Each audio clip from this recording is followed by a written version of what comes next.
आप सबके भविष्य में। धन्यवाद जी हरिवंश जी। श्री गुलाम नबी आजाद जी।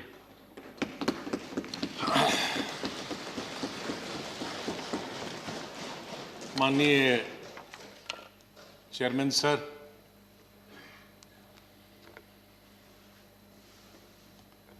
आपने, माननीय प्रधानमंत्री जी ने, माननीय डिप्टी चेयरमैन साहब ने और मेरे जितने भी यहाँ साथी हैं, उस तरफ के या इस तरफ के, सत्ताधारी पार्टी के या विपक्ष के, और विशेष रूप से आपने और माननीय प्रधानमंत्री जी ने जिस तरह से भावुक होकर मेरे बारे में कुछ शब्द बताए, मैं बड़ी सोच में पड़ गया कि क्या कहूं।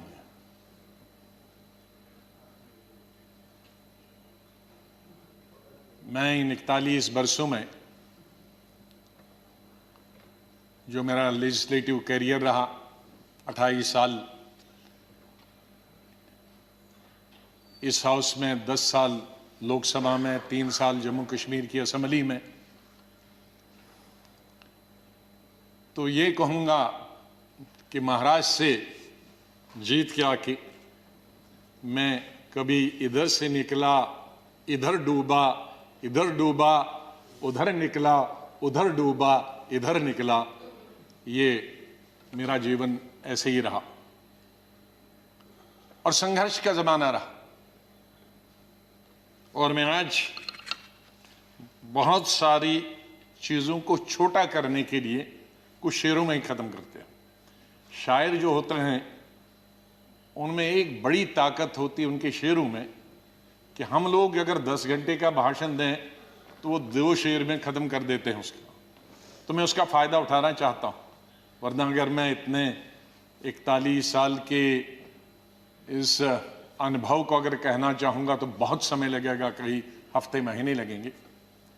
लेकिन शुरू में करूंगा जिस बात से मैंने पॉलिटिकल कैरियर शुरू किया है, स्टूडेंट लाइफ। और कश्मीर में, जम्मू कश्मीर में मेरा, हालांकि मैं जम्मू से हूं, लेकिन मेरा डिस्ट्रिक्ट में, शमशेर सिंह जी जानते हैं, मुस्लिम मेजॉरिटी डिस्ट्रिक्ट, उसका असर कश्मीर का ज्यादा होता है, जम्मू का कम असर पड़ता है, विशेष रूप से मुस्लिम्स में। और उसके बाद कॉलेज और यूनिवर्सिटी तो मैं कश्मीर में ही पढ़ा। और गांधी को पढ़ता था मैं, नेहरू को पढ़ता था, मौलाना आजाद को पढ़ता था, इन 3 की। तो जो मैंने सीखा है देशभक्ति का स्कूल से लेकर, और वो देशभक्ति आज उन नौजवानों की नजर में जो सियाचिन में है, जो जम्मू कश्मीर में कई दशकों से है, ठंड में है, बर्फ में है, उनके नाम से शुरू करता हूं मैं। खून की मांग है इस देश की रक्षा के लिए, खून की मांग है इस देश की रक्षा के लिए, मेरे नजदीक ये कुर्बानी बहुत छोटी है, दे दो।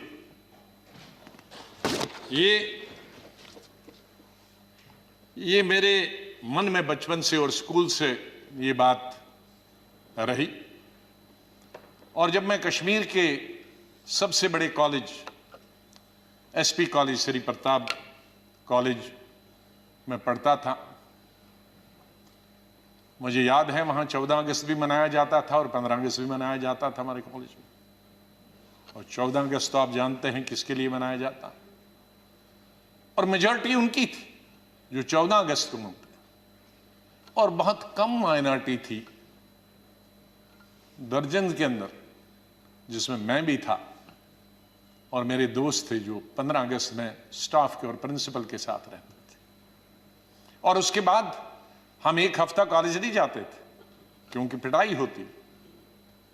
तो उस वक्त से निकलकर हम इस सोच के आए हैं जिस सोच में आज हम सब हैं और मुझे खुशी है इस बात की कि इस सोच को बहुत सारे लोगों ने, और मैं बधाई देता हूं दूसरी पार्टीज को भी, वहां नेशनल कॉन्फ्रेंस हो, पीडीपी हो, बीजेपी तो शुरू से ही कौमी धारा की पॉलिटिक्स में थी, वो भी आहिस्ता आहिस्ता बड़े पैमाने पे आए और कश्मीर आगे बढ़ा। मेरी हमेशा ये सोच रही कि हम बड़े खुशकिस्मत हैं, जन्नत हिंदुस्तान ही है। मैं तो आजादी के बाद पैदा हुआ, लेकिन आज गूगल के जरिए मैं पढ़ता हूं, देखता हूं, सुनता हूं, यूट्यूब के जरिए पढ़ता हूं। मैं उन खुशकिस्मत लोगों में हूं जो पाकिस्तान कभी नहीं गया, लेकिन जब मैं पढ़ता हूं कि वहां किस तरह के हालात हैं पाकिस्तान के अंदर, तो मुझे गौरव महसूस होता है, मुझे फख्र महसूस होता है कि हम हिंदुस्तानी मुसलमान हैं। और बल्कि अगर मैं आज कहूंगा विश्व में किसी मुसलमान को अगर गौरव होना चाहिए, वो हिंदुस्तान के मुसलमान को गौरव होना चाहिए। हमने इन पिछले 30-35 सालों से अफगानिस्तान से लेकर इराक से लेकर और कुछ सालों पहले से देखे कि किस तरह से मुस्लिम देश खत्म हो जा रहे हैं एक दूसरे के अंदर और एक दूसरे से लड़ाई करते हुए। वहां हिंदू तो नहीं है, वहां कोई क्रिश्चियन तो नहीं है, वहां दूसरा तो नहीं है जो लड़ाई कर रहा है, आपस में लड़ाई कर रहे हैं। और जो कल्चर है, हमदर्द तो लोग पाकिस्तान के बहुत है, सुनने में आया है, मैं कभी गया नहीं, लेकिन जो समाज में बुराइयां हैं, दूसरे मुल्क के बारे में नहीं कहना चाहिए, लेकिन हम गौरव से ये कह सकते हैं कि हमारे मुसलमानों में वो बुराइयां खुदा न करे कि कभी भी लाए। तो आज हम गौरव से ये कह सकते हैं। लेकिन यहां मेजॉरिटी कम्युनिटी को भी 2 कदम आगे बढ़ने की जरूरत है, तभी मेजॉरिटी कम्युनिटी 10 कदम आगे बढ़ी। मेरी हमेशा यह सोच रहेगी, पता नहीं शमशेर सिंह जी ने मेरी कश्मीर की चीफ मिनिस्टर बनने के बाद पहली पब्लिक मीटिंग के बारे में कभी सुना है कि नहीं। मैं जब सीएम बना तो पहली पब्लिक मीटिंग सीएम के तौर पे, आपको आश्चर्य होगा कहां ली होगी, वो मैंने सोपुर में ली, जहां के सोपुर में कोई कई दशकों से पब्लिक मीटिंग कोई कर नहीं सकता, आज भी नहीं कर सकता। शहर में तो नहीं की, लेकिन उसी कॉन्स्टिट्यूंसी में की जहां गिलानी साहब हैं, जो गिलानी साहब वहां से 3 दफा एमएलए चुन के आए। और उस पब्लिक मीटिंग में मैंने क्या कहा था कि मेरी सरकार जम्मू कश्मीर के लोगों की सरकार होगी, और अगर मेरी सरकार का कोई मंत्री धर्म की बुनियाद पर, मजहब की बुनियाद पर और पार्टी की बुनियाद पर इंसाफ करेगा तो मुझे शर्म आएगी कि ऐसा मंत्री या ऐसा अफसर मेरे साथ काम कर रहा। तो मैं उसी सोच का हूं कि जहां भी जाएं मुझे प्यार मिला, लोगों का बहुत प्यार मिला। आनंद शर्मा जी ने जैसे बताया, शरद जी ने जैसे बताया कि उनको तो बहुत अरसे से जानता, मुझे सौभाग्य मिला और उसके लिए मैं बधाई देना चाहता हूं और धन्यवाद करता हूं। आज वो जिंदा नहीं, इंदिरा गांधी जी का, संजय गांधी जी का, जिनकी वजह से मैं यहां पहुंचा और फिर काम करने का अवसर मुझे तकरीबन 5 अध्यक्षों के साथ मिला और 4 या 5 प्राइम मिनिस्टरों के साथ मंत्रिमंडल में काम करने का मिला। लेकिन अवसर ये मिला कि मैं हिंदुस्तान के सभी 35-36 यूटीज और स्टेटों का इंचार्ज करने का अवसर मिला। तो आज मेरे दोस्त, भाई, बहनें, मैं ये कह सकता हूं कि अंडमान से लेकर और लक्षद्वीप तक और कश्मीर से लेकर कन्याकुमारी तक, सिक्किम से लेकर गुजरात तक, ये बहुत एक चीज कमाई, बहुत कुछ सीखा मैंने इस पार्लियामेंट। मुझे अवसर मिला पार्टी के जनशक्ति या मंत्री के रूप में, वो इंदिरा जी के वक्त में मिला, राजीव जी के वक्त में मिला, सोनिया गांधी जी के वक्त में वो अवसर उन्होंने मुझे प्राप्त कराया, राहुल गांधी जी के वक्त में, और मुझे शायद बहुत सारे कम लोगों को ये अवसर प्राप्त हुआ होगा कि जो अपनी उम्र से दुगने के लोग थे और बड़े लीडर थे, उनके साथ पार्टी की तरफ से मीटिंग करने का मौका मिला और पार्टी के साथ कई नेगोशिएशन करने का मौका मिला। उनमें ज्योति बासु जी थी, करुणानिधि जी थे, जयललिता जी के साथ मैंने अलायंस किया, करुणाकरण जी थे, चंद्रशेखर जी थे, देवीलाल जी थे, मुलायम सिंह यादव जी थे, प्रकाश सिंह बादल जी से अलायंस तो नहीं किया, लेकिन कई चीज़ें जब मैं मिनिस्टर ऑफ स्टेट होम था तब कई मीटिंगें हुई। मैं जब देखता था implementation of Punjab accord, Assam accord, ये देखता था। आई.के. गुजराल साहब से, शुभू सोरेन जी से, शाहब तंगल जी से, मुपनार जी से, फारूक साहब से, मुफ्ती साहब से, ये सब लोगों के साथ कई दफ़ा, और यही वजह है कि यहाँ भी उसी तरह से मैंने चलाया। 3 प्राइम मिनिस्टरों के साथ मैं पार्लियामेंट्री अफेयर्स मिनिस्टर रहा। मैं उस बात को भूल नहीं सकता कि इंदिरा जी फोतेदार जी और हमें बताती थी। फोतेदार जी पॉलिटिकल सेक्रेटरी थे, मैं यूथ कांग्रेस का प्रेसिडेंट था। कहा जरा अटल जी से भी संपर्क में रहा करो। बीजेपी ने, उन्होंने कहा अटल जी से संपर्क में रहा करो। तो वो इस सोच की थी। बाद में राजीव जी जब प्राइम मिनिस्टर बने तो उन्होंने कहा भाई अब विपक्ष के जो लोग हैं उनके पास तो 2 एमएलए एमपी हैं, हमारा इतना बहुमत, उनको भी तो अपनी कॉन्स्टिट्यूंसी का काम करना होता होगा, उनसे भी जरा पूछा करो। जब पार्लियामेंट्री अफेयर्स में मिनिस्टर बना मैं उनके वक्त में राजीव गांधी के, तो फिर एक दफा फिर याद दिलाया कि आप बहुत सारे काम अपनी पार्टी के कराते हो, विपक्ष के भी कुछ करते हो।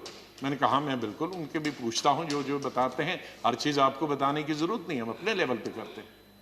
और बाद में मैंने यही चीज माननीय अटल बिहारी वाजपेयी जी से सीखी। 5 साल 91 से 96 तक मैं पार्लियामेंट्री अफेयर्स मिनिस्टर रहा और भी पोर्टफोलियोज थे मेरे पास।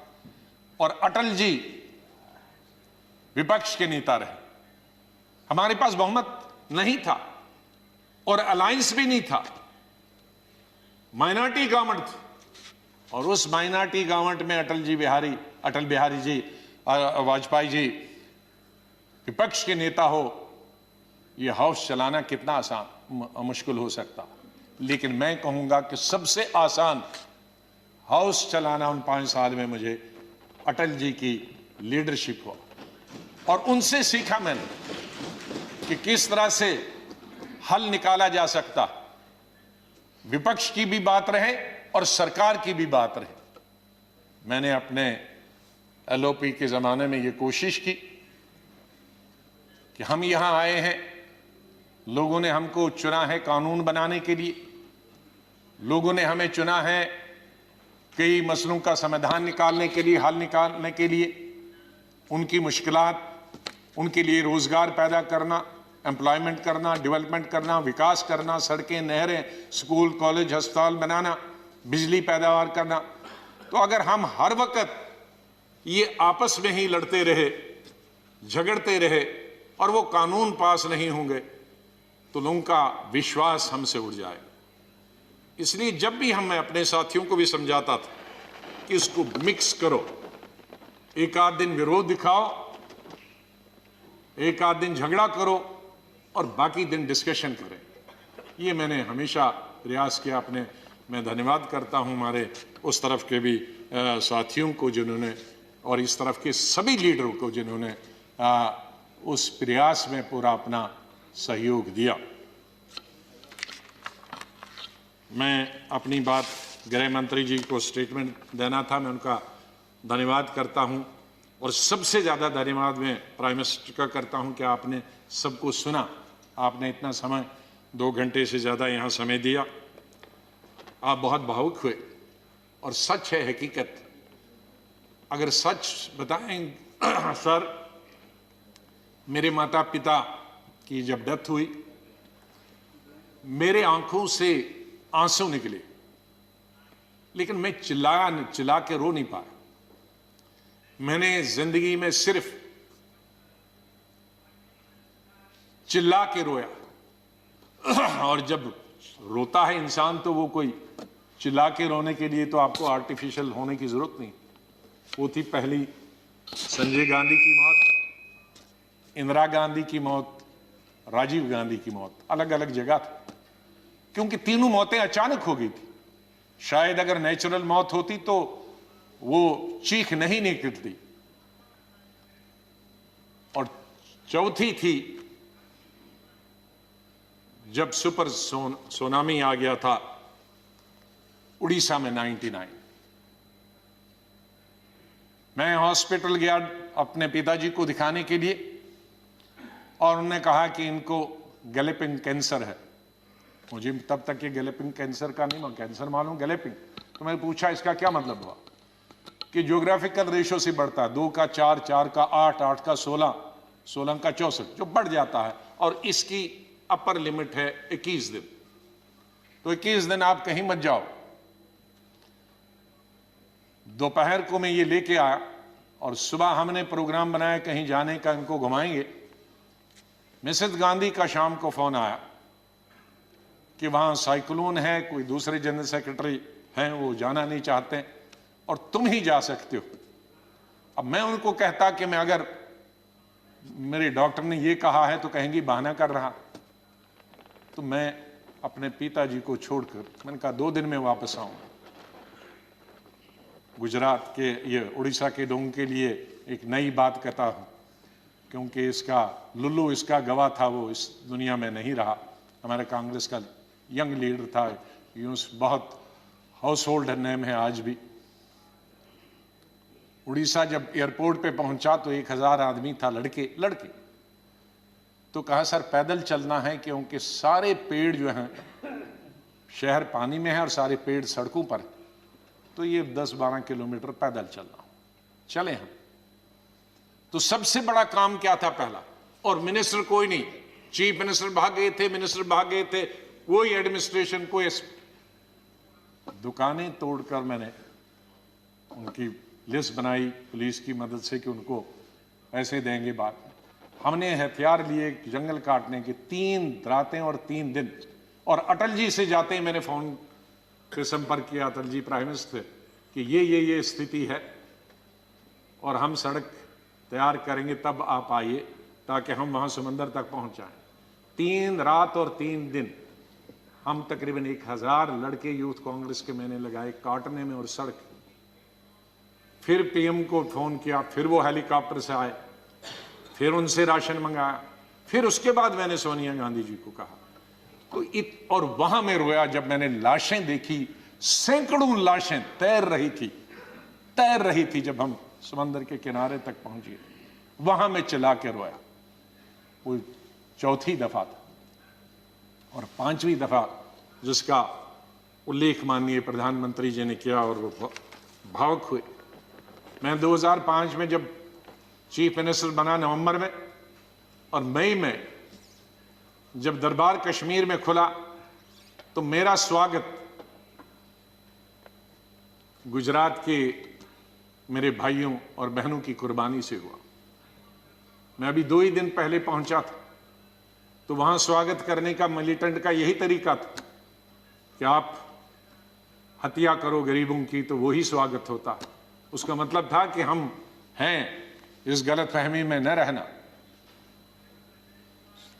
निषाद बाग जो कि राजभवन के साथ,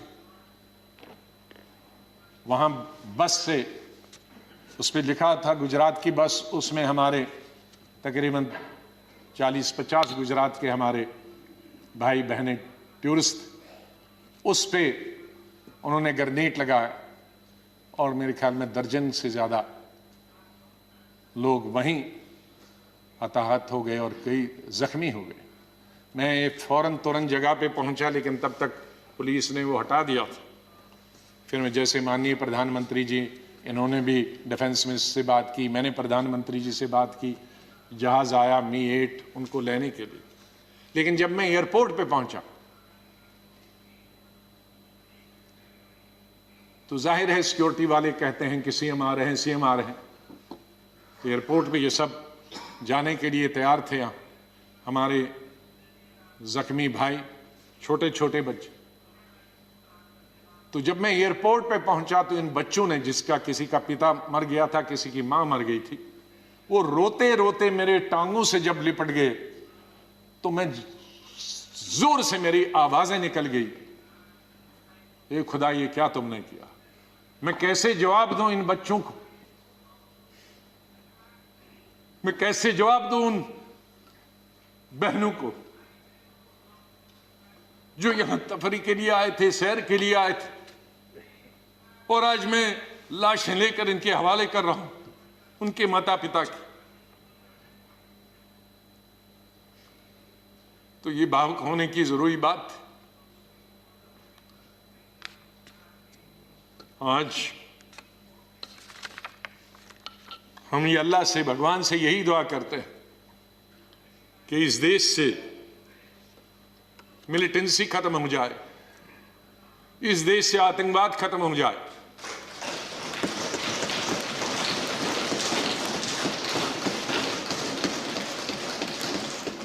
हजारों हमारे सिक्योरिटी फोर्सेस के, आर्मी के, पैरामिलिट्री फोर्सेस के, पुलिस के जवान मारे गए, सिविलियन कई क्रॉस फायरिंग में मारे गए, हजारों हमारी बेटियां और माएं आज बेवा, शायद उनका पति किसी का मिलिटेंट भी, क्योंकि मिलिटेंट होंगे, कई क्रॉस फायरिंग। कश्मीर के हालात ठीक हो जाएं। मैं इससे पहले कि कुछ अशार बोलूं, पहले मैंने अपनी फौजियों के नाम बताया था, लेकिन ये शेर मैं बोलना चाहता हूं मेरे कश्मीरी पंडित भाइयों और बहनों के लिए। जब मैं कश्मीर में पढ़ता था तो सबसे ज्यादा वोट में यूनिवर्सिटी में जब जीत के आता था तो कश्मीरी पंडित मेरे सबसे ज्यादा लड़के लड़कियां वोट देते थे। बहुत सारे लोगों को मालूम नहीं कि कश्मीर में लड़कियां हिंदुस्तान के मुकाबले में सबसे ज्यादा, जम्मू में नहीं, कश्मीर में, जिस वक्त मैं एमएससी कर रहा था तो साइंस में तकरीबन 50% लड़कियां होती थी और आर्ट्स में 90%। तो ओवरऑल ज्यादा लड़कियां पोस्ट ग्रेजुएशन पढ़ती थी। तो मैं जब यूनिवर्सिटी का इलेक्शन लड़ता था तो हमारे कश्मीरी पंडित लड़के हों या लड़कियां, सबसे ज्यादा वोट मुझे 100% मिलते थे। मैं 99 भी नहीं कहूं। दोस्त हैं आज वो बिखरे हुए, मुझे बहुत अफसोस होता है जब मैं उनसे मिलता अपने क्लासमेट्स।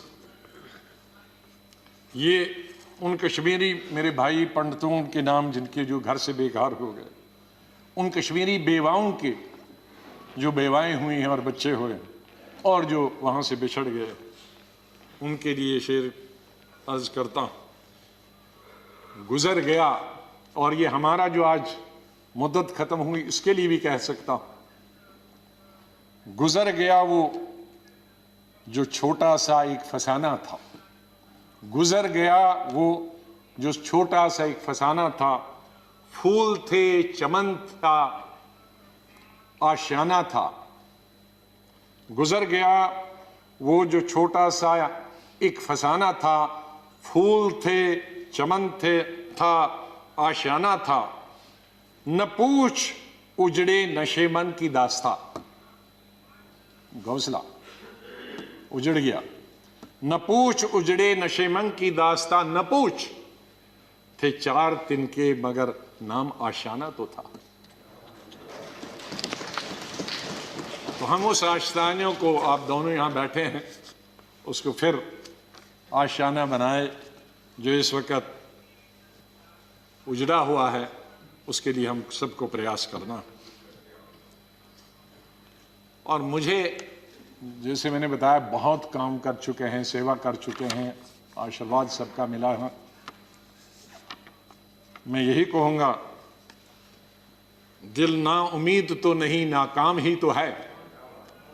दिल ना उम्मीद तो नहीं, नाकाम ही तो है, लंबी है गम की शाम, शाम ही तो है। कितनी लंबी होगी? सवेरा तो आई, विंटर में जरा लंबी होती है, तो लंबी है गम की शाम, मगर शाम ही तो है, सवेरा तो फिर आ जाएगा। और आखिर में ये कहूंगा, चाहे हम याद यहां ना होंगे, लेकिन फिर उसके लिए कहूंगा, बदलेगा न मेरे बाद भी मौजूए गुफ्तगू, बदलेगा न मेरे बाद भी मौजूए गुफ्तगू, मैं जा चुका हूंगा फिर भी तेरी महफिलों में रहूंगा। माननीय चेयरमैन साहब, मैं आपका बहुत बहुत धन्यवाद करता हूं।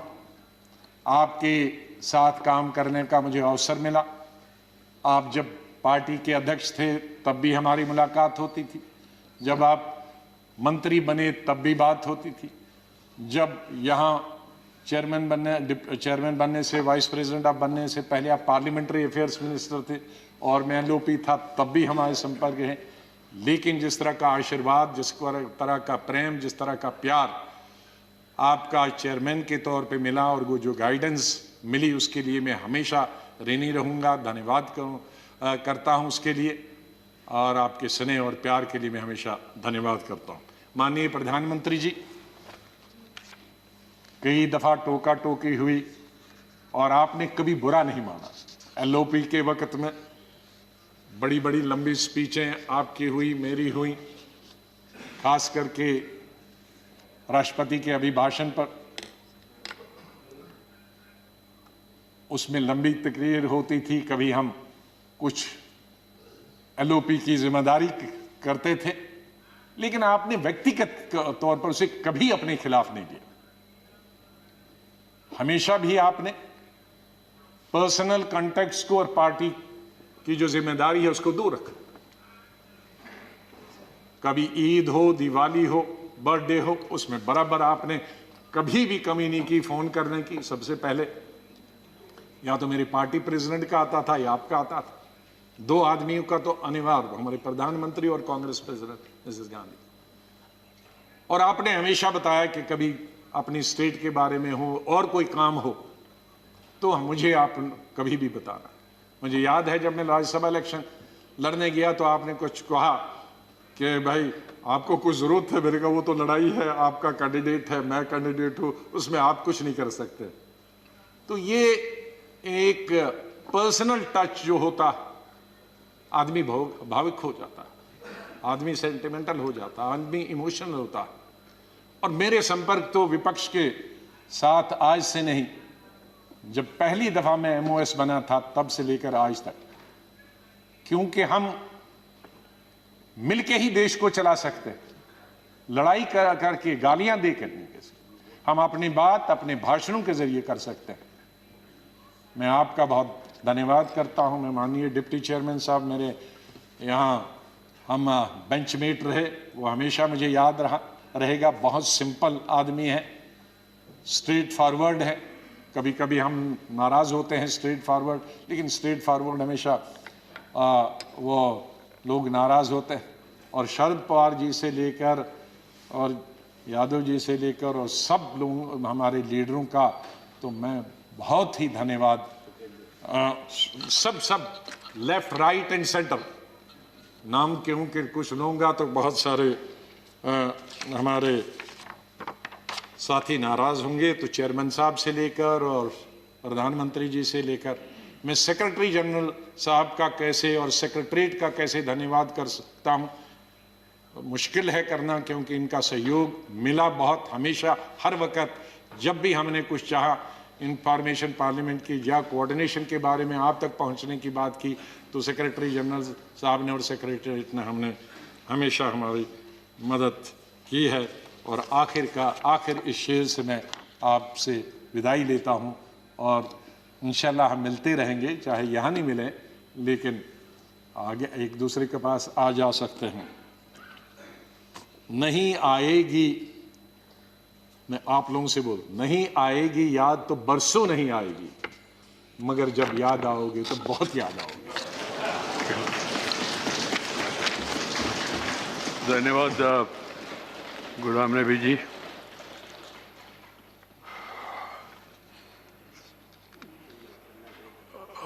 Friends, we have another important